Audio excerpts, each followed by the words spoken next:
Hello everyone, তোমরা সবাই কেমন আছো? সবাই নিশ্চয়ই খুব ভালো আছো, আর আমিও অনেক অনেক ভালো আছি। আমার আরও একটা নতুন ভিডিওতে তোমাদের সকলকে ওয়েলকাম।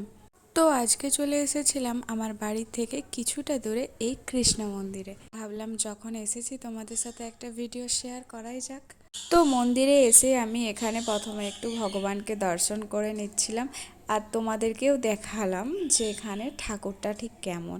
তো বিশ্বাস করো, এখানে খুব সুন্দর ঠাকুরটা। আমি জানি না ক্যামেরায় ঠিক কতটা বোঝাচ্ছে, তো জুম করে তোমাদেরকে দেখালাম। তারপর এখানে ঠাকুরমশাই আরতি করে নিচ্ছিলেন। আর আমরা যেহেতু সন্ধ্যের সময় গিয়েছিলাম, তাই আরতির সময় হয়ে গিয়েছিল। আর এখানে শুধু আমরাই ছিলাম না, আরও অনেকেই ছিল।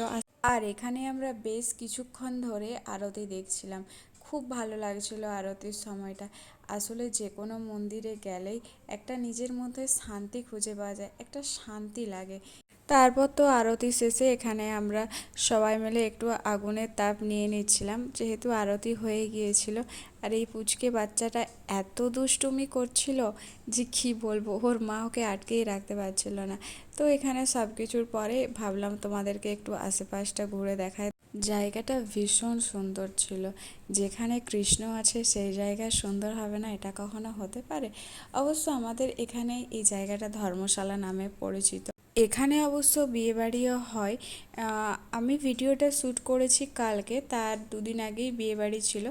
আর জায়গাটা বেশ এখানে অনেকটাই বড় ছিল। তো আমাদের এখানে গড়বেতায় এই একটাই কৃষ্ণ মন্দির আছে আমার জানা অবশ্য। আর জায়গাটাও খুব সুন্দর। তো দেখো আশেপাশে কত লোক ছিল, আর জায়গাটাও কত সুন্দর লাগছিল। অবশ্য হ্যাঁ, এটা একটা গার্ডেনও আছে। আর গার্ডেনটাও ভীষণ সুন্দর। গার্ডেনে হয়তো ঢুকতাম, কিন্তু যেহেতু অনেক সন্ধ্যা হয়ে গিয়েছিলো সেহেতু আর গার্ডেনের চাবিটা খোলা থাকেনি। তারপরে আমি এখানে একটু স্টাইল মেনে সিনেম্যাটিক্স নিয়ে নিচ্ছিলাম, যদিও সিনেম্যাটিক্সের মতন কিছু ছিল না। তো ভাবলাম যে এখানে তোমাদেরকে একটু গার্ডেনের পাশটা থেকেই ঘুরে দেখাই। আর এখানের গাছগুলো এত সুন্দর লাগছিল যে কি বলবো। কিন্তু ওই যে দুর্ভাগ্যবশত সন্ধ্যা হয়ে গিয়েছিলো, তাই আর গার্ডেনটায় ঢুকতে পারলাম না। তো তারপরে ওখান থেকে বেরিয়ে আসার পরে চলে গিয়েছিলাম মিষ্টি দোকানে। গপুর জন্য একটু দই নিয়ে নিয়েছিলাম। আর ভিডিওটা ভালো লাগলে অবশ্যই একটা লাইক আর চ্যানেলটা প্লিজ সাবস্ক্রাইব করে দিও।